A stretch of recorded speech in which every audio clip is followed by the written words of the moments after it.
Ooh.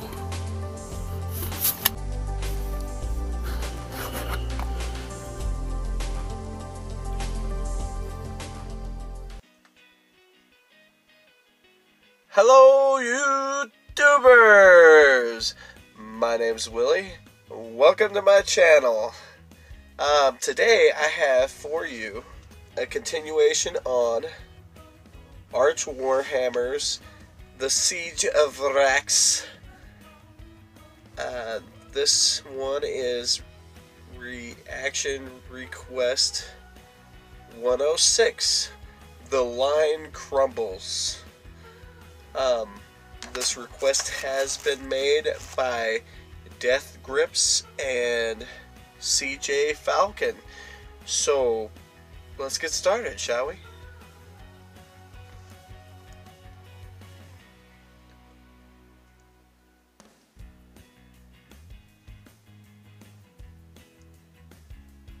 Play.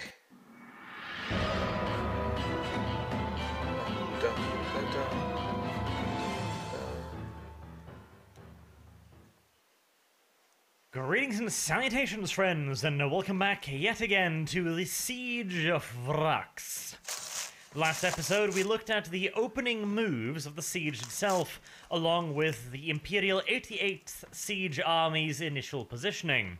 Now that they've had a first taste of the Vraxian defenses, it had become unfortunately clear that things weren't going to work out quite as easily as Imperial Guard headquarters had first anticipated.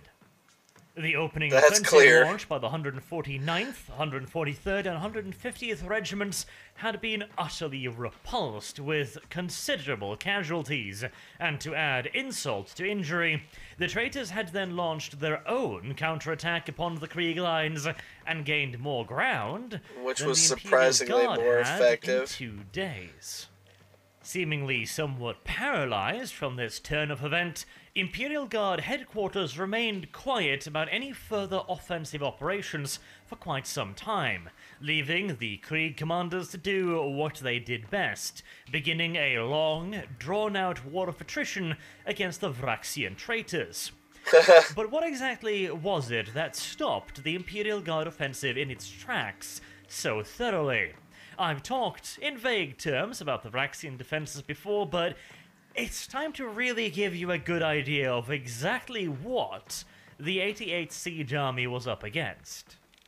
As mentioned previously, the defenses on Vrax had been built over a very, very long time by various planetary governors, who often viewed the extension and construction of new defensive works as a sort of prestige project to further protect the planet of Vrax and its vast Munitorum stockpiles of vehicles, munitions, and general supplies.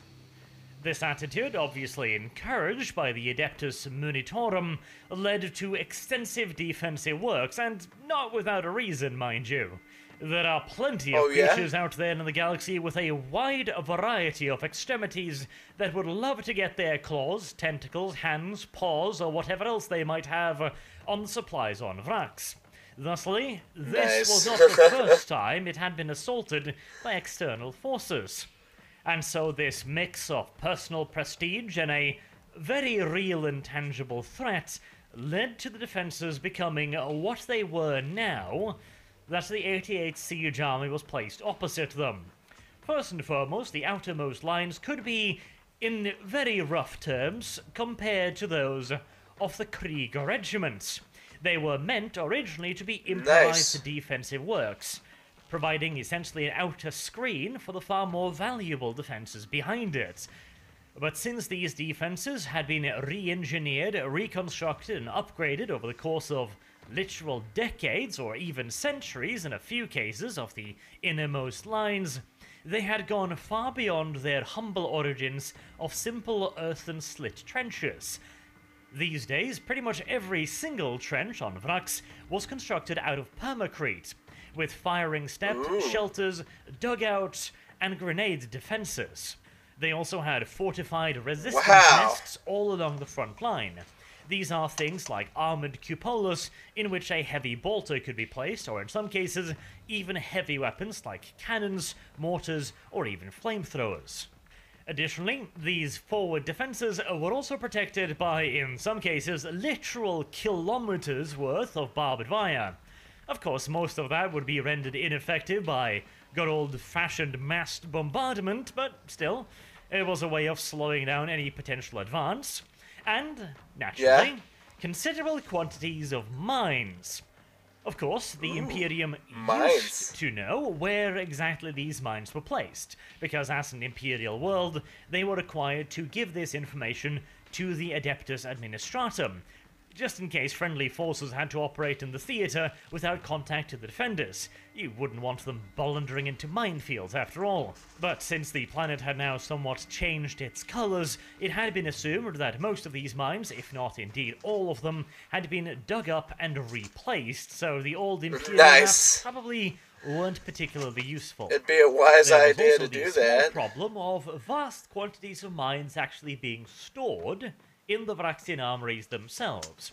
The outer defenses were essentially a constant battle between the Vraxian engineers and the Krieg engineers, removing and relaying mines and barbed wire continuously to clear and block paths of advances. But, assuming the Krieg guardsmen managed to get past these outer defenses, they would run into the actual defensive line behind that. A vast, intricate network of bunkers and heavy gun emplacements, all connected by further permacrete trenches and interlocking fields of fire. The bunkers also contain a wide variety of heavy weapons: flamethrowers, mortars, heavy bolters, blast cannons, rocket launchers, fragmentation cannons, and even, in some cases, outright battle cannons and heavy tank weaponry. And of course, every inch of both the defensive bunker line and the preceding screening line has been pre-targeted by the heavy guns situated behind the bunkers. Huge quantities of Earthshakers, Medusas, quad launchers, mortars, and various heavy siege guns. And all of these weapons are guided and directed by fire coordinators in permanent concrete bunkers. They have, long before the war started, pre-plotted the entirety of the battlefield in front of them, including the screening lines and the trenches, meaning that they can direct heavy bombardment fire towards any single point of the front line by giving out pre-designed grid coordinates. Every single battery will have these grid coordinates pre-aimed, Isn't that always which means the case? that they have a logbook, essentially, with the written coordinates, the elevation and the angle, etc., for every single gun in the battery, to allow it to hit that precise area. This means that should any small portion of the Krieg offensive upon the trenches stall even for just a few minutes, then the fire directors in the Vraxian trenches can identify this and accurately guide the guns onto the area in question within minutes. And without constructed underground shelters to hide in, that would certainly mean the immediate annihilation of the Krieg troopers. And as if all of that wasn't bad enough, all of these defenses, the outer screening lines, the bunker line, and the artillery positions, are all themselves, in a way, screens for the true core of the defenses. Vast fortress complexes, star forts, and flak towers, it made it sound like boasting it was huge just quantities fortress of heavy walls artillery, and anti-tank, a and bunch of anti-personnel weapons, barely along with trained massive barracks men quarters able to running house around tens of in thousands of troops in virtually overkill-sized complete weapons. and utter safety from even the heaviest of bombardments. That's what it sounded like. These fortress complexes could rightfully be considered the heart of the defensive lines. This is where the enemy would marshal their counterattacks in underground fortified complexes, and also the positions they would fall back to in case the Death Corps managed to penetrate their outer defenses. Since, of course, the fortress complexes were themselves formidable defensive positions. The forts had almost all been constructed from ancient template patterns, and were highly effective. Naturally, this meant that the attacking loyalists knew exactly what they were up against, but knowing and doing anything about it are two very different things. Each complex was constructed from multiple layers of individual standalone defensive lines and positions, all created to be unidirectional and covered by heavy automatic weapons placed further inside the complex. This meant that any position captured by the attacker would be worse than worthless from a defensive point of view, as it would provide little to zero cover and would in fact serve merely to expose the attackers to yet more effective fire from the defenders. To give you a general idea of the kind of setup I'm talking about, let's have a look at a fairly simple unidirectional trench. In this case, you can see that the trench is deep enough for a soldier to walk upright alongside it. He also has a firing step he can step onto, and that will allow him to fire over the lip of the trench. However, if the trench is occupied by assaulting forces, then the opposite side of the trench is a steep incline, which provides absolutely nothing in the ways of cover for the attacker, and allows the defender with a heightened position deep within the complex to simply sweep the trenches clear with heavy automatic fire. Another form of defense denial, which is used relatively sparingly, is high explosive devices built into the heavier bunker complexes, allowing, for example, a fortified bunker to be blown up from a command center deeper within the fortified complex. This is, of course, an option used fairly sparingly, since once the bunker has been exploded, it's not going to be useful anymore for the defenders either, but it is a good way of dislodging a particularly troublesome group of Imperials. True. And now that you know all of this, I'm sure you can fully appreciate just how formidable the Vraxian defenses actually were. And of course, more than I there thought. were 3 of these defensive lines, with each one of them becoming incrementally tougher and tougher and tougher the closer the attack could come to the final Vraxian citadel at the heart of the defenses. All in all, it was a small wonder that the initial offensive operation did not work out quite as planned. If anything, one can begin to question the sheer, ludicrous levels of optimism that Imperial High Command must have felt when they thought that breaking through the outermost defensive line would be easy. Though, to be fair, Imperial headquarters was working under the assumption that the rebels would not have finished their defenses, which sounds like a rather optimistic way of thinking to me, but, well, this was Lord Commander Julka's first campaign after all, so perhaps such an obvious mistake might be forgivable. Although, the consequences of said mistake were also equally irreversible. But after said failure, whether it be excusable or not, Imperial headquarters took a somewhat more hands-off approach to things, which allowed the Death Corps of Krieg to do their thing. And whilst their strategy might certainly be slow, and might certainly also be somewhat expensive in terms of manpower, it is undoubtedly effective. To an outsider, someone unaware of how the Death Corps does things, it might look as if they were simply just hurling men at the defenses, with no real long-term aim or overreaching plan, but nothing could be further from the truth. Because whilst it might be an easy mistake to make, it would be utterly unforgivable to confuse the cold, calculated attrition of the Death Corps with the berserk, furious charges favoured by the brainless followers of the ruinous gods. The Death Corps were not simply throwing men away, they were expending them, like currency or munitions. They might purchase the location of an enemy bunker, and it was honorable for them, then destroy the bunker with artillery.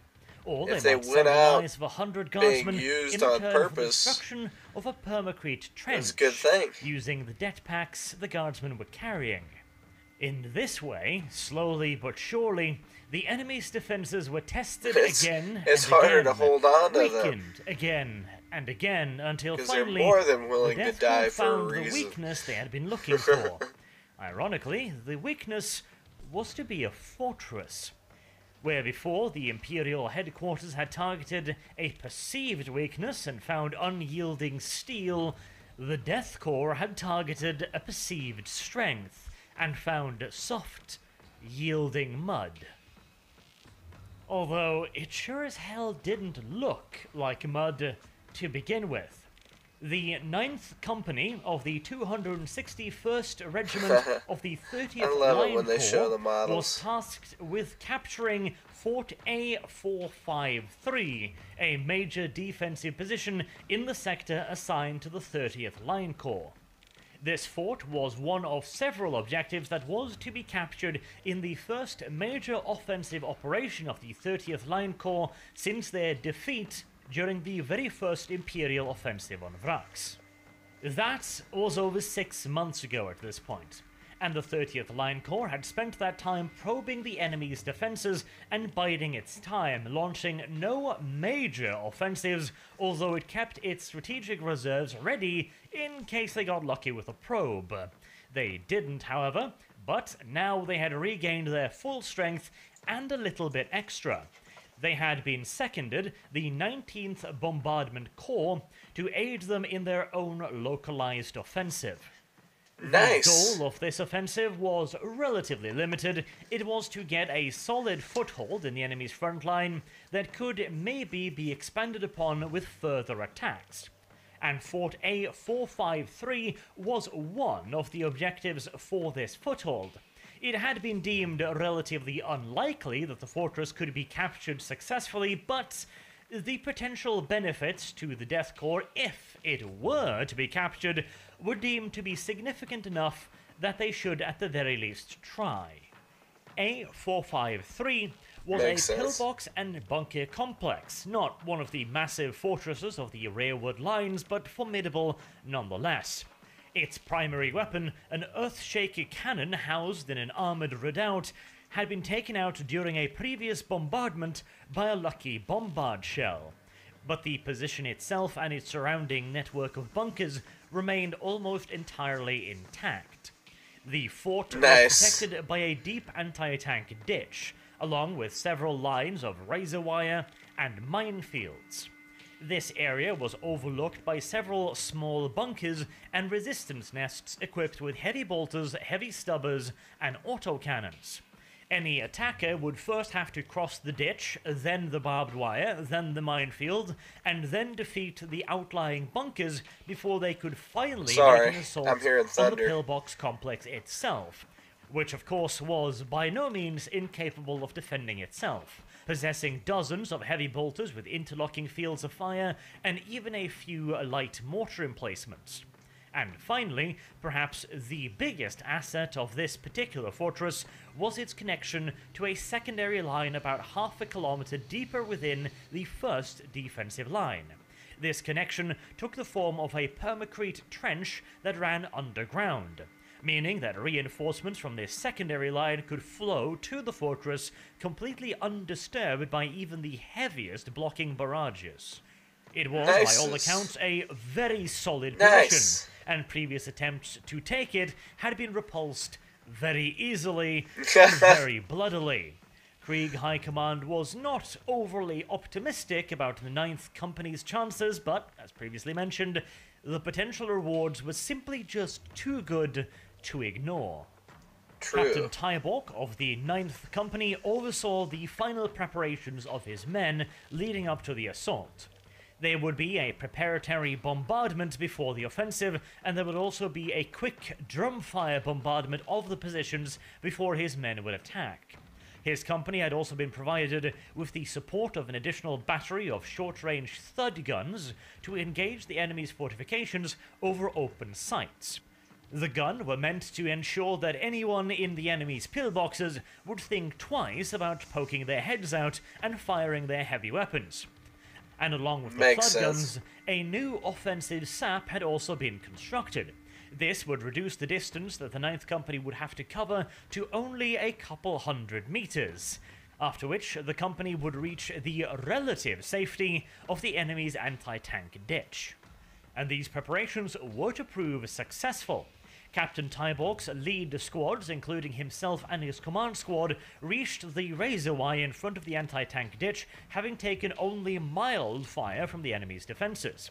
They managed to cut their way through the razor wire using bolt cutters and get into the relative safety of the anti-tank ditch, whilst the following squads of the Ninth Company were pinned down by ever-increasing firepower from the pillbox complex. That's awesome. After this, the captain and his men pushed forward into the minefields in front of the outlying pillbox complex, still under fire from their heavy bolters. The company began taking very heavy casualties, as the lead elements were running straight into a minefield which the artillery had failed to clear, and the trailing elements were placed under ever heavier bolter fire. Despite this, the captain pushed onwards, displaying the kind of ruthless determination and bravery in the face of death that the Corps is so justly famed for. The lead squads began their assault on the outlying pillboxes, tossing frag grenades through firing slits and blasting open armored doors with det packs. Unfortunately, bravery alone is no shield against bullets, and Tyborg took a near crippling injury to the leg. The momentum slowed, and it appeared inevitable that the Ninth Company's valiant efforts would end much like the company who had attacked Fort A453 before them. But fortune is a fickle mistress, and never more so than in times of war. The fortification commander had gotten complacent after 6 months of quiet, and clearly had not expected an escalation of this nature. Neither had his men. As the Vraxian defenders emerged from their underground redoubts, they were immediately faced with Krieg guardsmen already assaulting their positions. Some threw themselves into the fighting, launching counterattacks out of their trenches in a bid to push the guardsmen back off the pillboxes. But many others, emerging into the early dawn light, panicked, assumed the pillbox was already lost, and began a headlong flight back down the communication trenches. This spread further terror and confusion, and suddenly, just like that, the Vraxian defenders were in full panic mode. A raging melee was now taking place outside, and thinking the assault had failed, some wise commander in the Krieg rear lines ordered a battery of quad launchers to resume their bombardment to catch the traitors in the open. The ensuing hailstorm of shrapnel yet further increased the confusion, and wounded Captain Tyborg once again. But in all of the confusion and the panic amongst the Vraxian defenders, the captain and his command squad managed to gain entry into the pillbox. They were now inside the complex itself, and many agonizing minutes then passed as they expected a massed counterattack to drive them back out again, but since the Vraxian defenders were busy running around like headless chickens, it never materialized. Seeing his chance, he sent a communication back to the frontline trenches with a runner, quoting, "Ninth Company within wire. Enemy numbers growing in strength will hold if reinforced." And with this message sent, he and his command squad, now reinforced by other elements of various other squads, began pushing into the complex.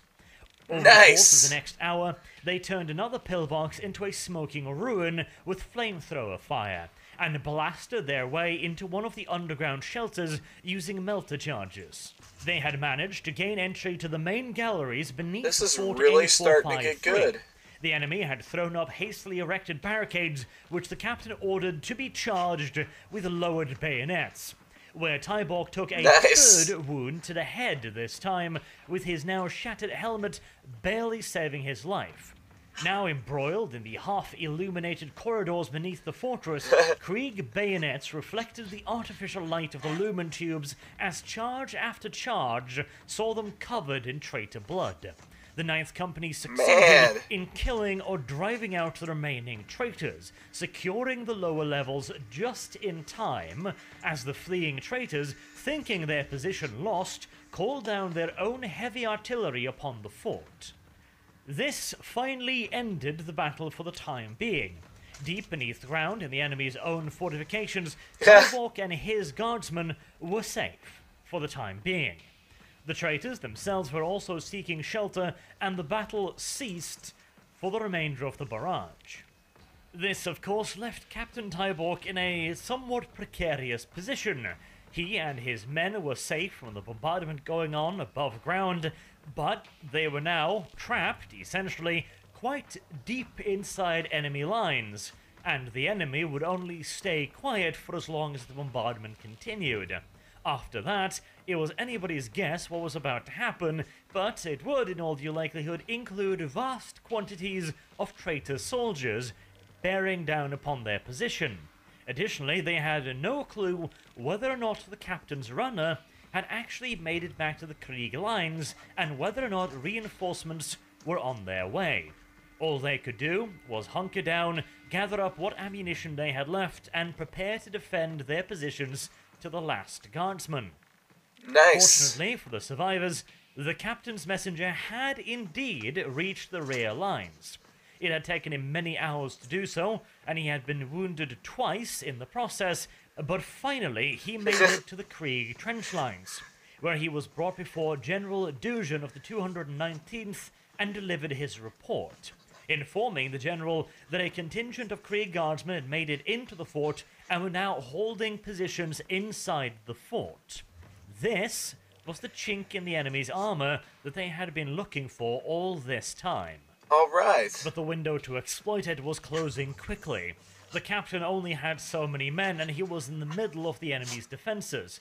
Doubtlessly, once they realized they were cut off, but still lodged within the fort, they would launch massive counterattacks to wipe out him and his men. The general would have to act quickly. First and foremost, he had to ensure that the enemy's reserves could not be sent into this battle easily. To achieve this, he sent a communique up to 30th Line Corps headquarters and requested an immediate general offensive along the entirety of the 30th Line Corps sector. Within hours, hundreds of thousands of Kriegsguardsmen and tens of thousands of artillery pieces would be turning the previously so quiet front line into an inferno of hell and fury. Secondly, the general requested the continued aid of the 19th Bombardment Corps along with several artillery detachments. They would lay down a murderous heavy artillery fire to block off any further large-scale enemy reinforcements. If the Vraxians wanted to reinforce their forward positions, they would have to do so through the single underground access route on Fort A453, severely limiting the amount of men and material they could transport to the front. And finally, he needed a breakthrough force. He already had combat engineers and grenadier formations under his command, which would be sent into battle immediately the next day. But he required something more mobile. If this truly was a break in the enemy's front line, it would need to be exploited. The grenadiers and the engineers could secure it, but only the assault corps had the mobility to truly make it worth something. Yeah. The rapid reaction forces were immediately mobilized, and 3 companies of the 61st Tank Regiments began their journey to the front lines. They would require a full day to move up and would so arrive on the battle's 3rd day. And finally, the 8th Assault Corps was ordered to fully mobilize and stand ready to exploit any breakthroughs that might come from this. Meanwhile, the 9th Company and its captain remained blissfully, or in this case, I suppose it would be woefully unawares of these events. They could not be sure that reinforcements were coming, or if the runner had even reached their own lines. But it is not in the nature of a true Krieg guardsman to ever worry overmuch about the feeling of despair. A sacrifice is still a sacrifice, even if no one is there to take notice of it. And of course, to make the ultimate sacrifice in the Emperor's service is the greatest honor any member of the Death Corps could ever aspire to. And so they are resolved to continue the fight, regardless of whether or not reinforcements would be coming. And whilst it was unsure whether or not reinforcements were on their way, the enemy most definitively was. Because they were under no illusions what this could possibly mean. One of their linchpin defenses had been infiltrated by the enemy in force, and they were now holding their own defenses against them. If they could not root them out quickly, they would be reinforced. And once the vast numerical superiority of the 88th Siege Army started pouring in through the gap, there was precious little the Vraxian defenders could do to stem the flow. So The they better get on it. would have to be evicted from A453 immediately, regardless of the cost. Unfortunately, the defenders of this particular sector had already proven themselves hesitant when it came to making real sacrifices. That was the reason why the defenders were in this pickle in the first place. As part of their reinforcements, they would also receive new contingents of enforcers to ensure that this time the defenders were fully aware of what was at stake, and also to make doubly sure that there would be no repeat occurrence of the shameful and premature withdrawal that had initiated the battle. And this particular point would be reinforced with violence if necessary. With the arrival of the enforcers, the option of retreating had been taken well and truly off the table, meaning that Captain Tyborg and his men were in for one hell of a fight. They had managed to secure the lower levels of the fort, which would give them some advantages. The most important of which was that they knew exactly where the enemy would be coming from. There were some enemy troops still located within the fort, but the lower levels had been essentially completely cleared out.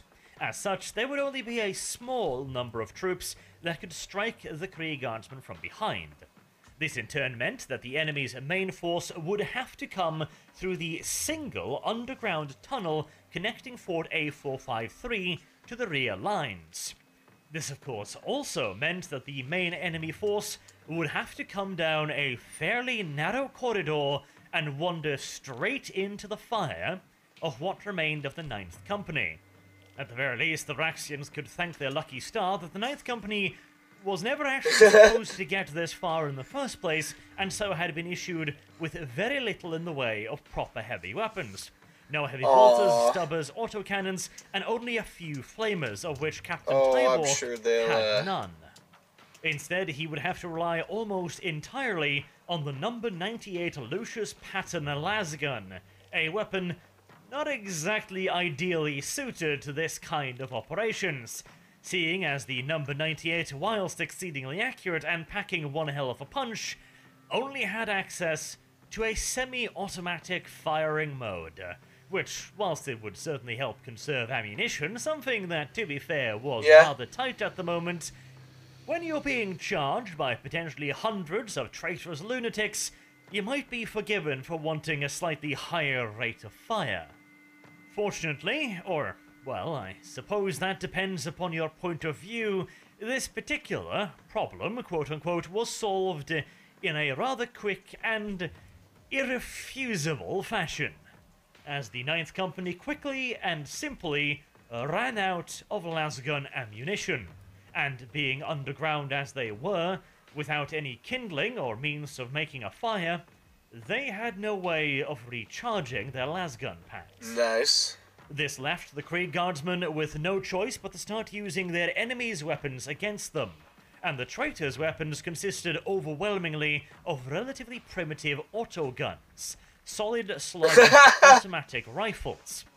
On the bright side, this provided the Death Corps with the automatic firing capabilities that they certainly wanted at this particular point in time. The downside was that they were now using often poorly maintained and, frankly, almost antiquated PDF-grade weaponry, which had a nasty habit of breaking down rather frequently when used over-enthusiastically. And considering they were being used to stop thousands of charging, screaming lunatics, over-enthusiastic usage was somewhat unavoidable. A little bit unavoidable. Would be fired on full auto until the barrels literally began to glow cherry red and eventually became so warped they became next to useless, at which point the guardsman in question would have to go looking for a new weapon. A not entirely unproblematic proposal in and of itself. On the second day of fighting, the problem wasn't yet too pronounced, as there were plenty of weapons and ammunition simply lying around, byproducts of the fierce fighting required to take the sub-levels in the first place. But at the end of the second day and the beginning of the third, all of those weapons and all of that ammunition were spent. The only source of replacement rifles and bullets now were the ones carried by the screaming hordes charging straight towards them down the narrow passageway. Every subsequent time the enemy now charged, the valiant defenders of the Ninth Company would have to cut them down swiftly and economically, whilst also allowing them to get just close enough to ensure that when the enemy was killed, the defenders could leap out of their defensive positions, rush forward to the slain enemy, steal their weapons and ammunition, and rush back again before the next wave hit. Life underground was most certainly quite hectic for Captain Tybork and his men, but life above ground wasn't all that much better. The traitors knew that they had a breach in their front line. They also knew that the breach in question was suddenly refusing to simply Good old just Tybork die. And so they were continuously plastering what remained of Fort A453 with heavy artillery fire in the hopes that that would prevent the Death Corps from sending in yet further reinforcements. Of course, heavy artillery fire as a light rain shower to the Death Corps of Krieg, although granted somewhat more lethal. And several teams of combat engineers and grenadiers were making their way deeper into the fort, knocking out the remaining pillboxes, overrunning bunkers, and forcing their way deeper and deeper underground. These elite troops had been sent in at the dawn of the second day, but were making fairly slow progress. The traitors who had broken and run just the previous day were now painfully aware of the fact that there was no retreat. Underground, Captain Tybork and his men were blocking the only underground retreat path, and going overground was sheer suicide. Not only would they have to brave their own heavy artillery, but then they would have to crawl half a kilometer through the Krieg artillery's blocking barrage. And by the time that night fell on the second day, most of the remaining traitor defenders in the fort had been subdued. Unfortunately, Captain Tybork and his men were also on the verge of suffering the exact same fate. Attrition may be the favoured tool of the Death Corps of Krieg, but they are not immune to it themselves. Every time the traitors charged down the passageway, they got a little bit closer. Every time they charged, they expended a little bit more Death Corps ammunition, and every time they charge, they might wound or even kill yet another defender. At some point during the second day, Tybork realized that holding the access tunnel was no longer feasible. He was being assaulted by overwhelming forces, and the position, although defensible, was far from ideal. He abandoned the access tunnel and began to retreat deeper into the underground fortress structures. This allowed the enemy to reinforce through the access tunnel, but it allowed the captain and his remaining men, now down to a mere 16 guardsmen, to take up more advantageous defensive positions. This also allowed the traitors to reinforce their front lines. But at this point, the engineers and grenadiers were well and truly past the wire, fighting the traitors in hand-to-hand combat through the galleries of the fortress. And whilst the traitors might have been able to offer more than adequate resistance when manning prepared positions fighting against an enemy in the open, now that they were locked in close-quarters combat with the Death Corps' assault specialists, they were falling like wheat before the scythe. Using melter charges, they quickly gained entry into the lower galleries and began clearing them as well. At nightfall of the second day, they had gained access of the main access corridor that Captain Tybork and his men had so recently abandoned. And this time, when the traitors came charging down the corridor, they were not met with a desultory spatter of small arms fire. No, this time they were charging face first into flamers, heavy stubbers, and a hellgun fire. And even the Cardinal's enforcers could not force them to do so for long. Realizing that retaking the fort through this access corridor was futile, these attacks were soon called off. The traitors still had hundreds, perhaps even 1,000 or so men inside the fort itself. Perhaps the Raxian defenders thought that they might still be able to swing some miracle if they could at the very least block any further enemy reinforcements. As such, on the dawn of the third day, they initiated large-scale counterattacks against Fort A453, both from the flanks and the line connected to Fort A453 via the underground tunnel. It should come as no surprise that it is considerably easier to retake a fortress than it is to capture it in the first place. Most of its heavy weapons will have been damaged or outright destroyed, and of course most of its defenses will be facing outwards, not backwards towards the rear lines. Of course, the attackers would have to make it through the Krieg blocking barrage, but that was no different than what the Krieg's guardsmen had to do to attack the fort in the first place. And these counterattacks had proven extremely effective during the opening offensive of the siege. This time, however, they were not able to react quite quickly enough. By the dawn of the third day, the 3 companies of the 61st Tank Regiment had arrived, along with an additional bonus, a Baneblade super heavy tank. These forces were immediately thrown into the battle, along with the Trojan engineer vehicles sent forward to fill up the anti-tank trenches. In addition to these armoured reinforcements, the entirety of the 30th Line Corps began a general escalation on their offensive operations.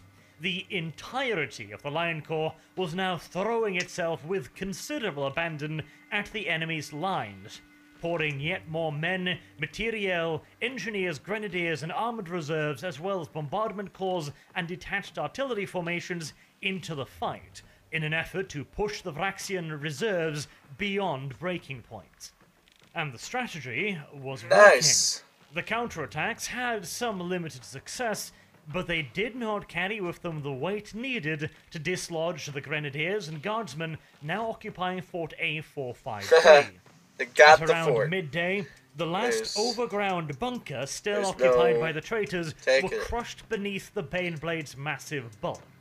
With the last of the enemy's fortifications dealt with, the super heavy tank and its smaller armoured cousins were now free to begin blasting apart the enemy's counterattack, forcing it, quite swiftly, to stall out. Underground, the battle had also turned decisively in the Death Corps' favour. The Grenadiers had cleared out almost the entirety of the fort and were wheedling out the last few pockets of resistance as the tanks above were crushing the last few enemy defences. The Grenadiers were just about ready to begin clearing out yet another gallery with grenades and flamethrowers when they heard the unmistakable sound of orders being snapped out in rapid and precise order in Krieg battle cards. A few tense moments followed as the two sides confirmed one another's identity. The Grenadiers had happened upon Captain Tybor and the last of his surviving guardsmen. They had been saved by a captured Vraxian flamer, liberated from their enemies during one of their swift raids to gather more ammunition and weaponry. Its repeated spurts of blazing promethium had barred the entrance to their gallery for just long enough for the Grenadiers to reach them. A little while later, after some cursory medical attention, Captain Tybor and what remained of the lead elements of the 9th Company emerged into the sunlight, surrounded by the ruins of Fort A453. There were 8 wounded guardsmen. Carrying broken las rifles and bloodied entrenchment tools, they supported their captain, whom had been wounded in both legs, his right arm, abdomen, and head. Still clutched in their heroic captain's hand was the flamer who had saved their lives, and its now empty fuel canister. Against all expectations, the 9th Company, much reduced though it was, had achieved their objective. Not without a little help, but nevertheless, Fort A453 had been taken. The break that the Death Corps had been looking for the last 6 months had been found, and in the most unlikely of locations. But, at the end of the day, it was not important where it happened. All that mattered was that it had happened. Now the 30th Line Corps could pour through the gap in an unstoppable wave. And, with the door now officially open, the 8th Assault Corps was also fully mobilized and sent to the front, both to begin the headlong rush towards the second defensive line and also to aid in widening the breach. To further speed the collapse of the 1st defensive line, the 12th Line Corps, along with the 34th Line Corps, also began throwing themselves against the defenses opposing them, knowing that if the enemy had any sense, they would realize that now that their efforts to retake Fort A453 had irreversibly failed, they would have to retreat to the 2nd defensive line, and quickly, or risk encirclement and annihilation. The 88th Siege Army, however, was of course not particularly keen on allowing the enemy to do so, and so they initiated large-scale escalations all along the front line, forcing the enemy to place considerable rearguards and fight a continuous battle whilst also withdrawing from the first line. With any luck, there might even be further breakthroughs up and down the line occupied by the 12th and 34th Line Corps. If the 88th Army was particularly lucky, these minor breakthroughs might allow them to pour yet further assault corps and tank regiments through the gaps and encircle and destroy the enemy piecemeal. And it would appear as if the 88th Siege Army was indeed in luck. The enemy had mostly abandoned their positions, apparently fleeing head over heels with only minor rearguard actions. Swiftly, both the 12th and 34th secured multiple new breaches and began pushing through their own lines, heading towards the 2nd defensive line. If this continued, they might even be able to continue the route of the enemy all the way into the 2nd line, overrunning it swiftly, and therefore hopefully making up for the lost time. The first line had been broken, yes, but it was a solid year behind schedule.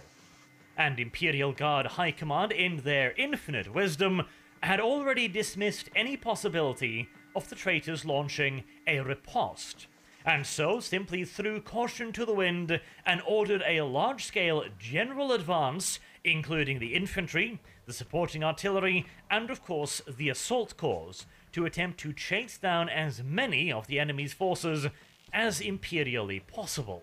Now was the time for the Death Corps of Krieg to surge forward and make up for the lost time, and perhaps even more importantly, to make up for the somewhat exuberant expenditure of soldiers. The breakthrough had required a general escalation on behalf of not just the 30th Line Corps, but the 12th and also the 34th. Now, the latter two line corps had been against weakened opposition, to be sure, but nevertheless, 3 whole line corps had been thrown into the fighting on short notice, with somewhat inadequate preparations, as, once again, nobody had actually expected this operation to actually turn into a general offensive. But, of course, as we all know, at the end of the day, the only thing that truly matters is results. Yes. As long as this attack was pushed forward with the appropriate levels of reckless abandon, and the second line was overcome swiftly, there was every chance that not only could the time loss and casualties be made up for, but perhaps this was even a golden opportunity to push the entire plan a bit ahead of schedule. General Zhukov was overjoyed, and made sure to reinforce the notion amongst the Death Corps commanders that this was the time for them to make amends for their failure earlier during the campaign. As for what happened next after the Lord Commander so suitably encouraged his commanders, well, you're going to have to wait until the next video to find that one out. Until then, I have been Arch. Thank you all very much so for watching the Siege of Vrax, and if you enjoyed it, please do consider sharing it around to friends and websites, etc. Whatever you can think of, it really does help. Until next time, you too. Have a good day.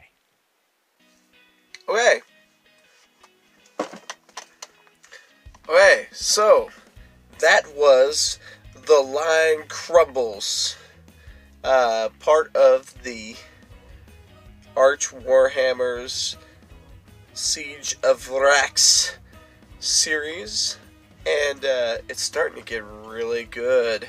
It's really starting to get good. This was made, of course, by Arch Warhammer, and I highly recommend checking out his stuff. There is a link in the description down below. And again, this has been requested. The series, going through the series, has been requested by Death Grips and CJ Falcon.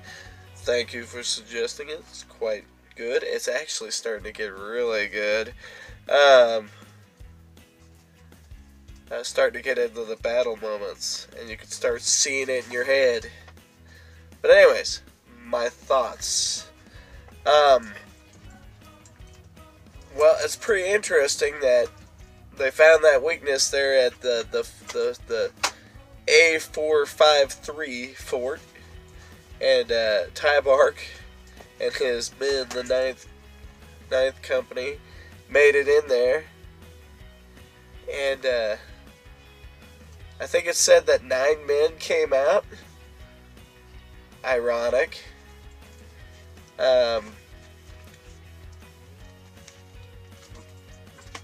It's like, shoot, they made it all the way in such an old-fashioned, traditional, run-the-line kind of way.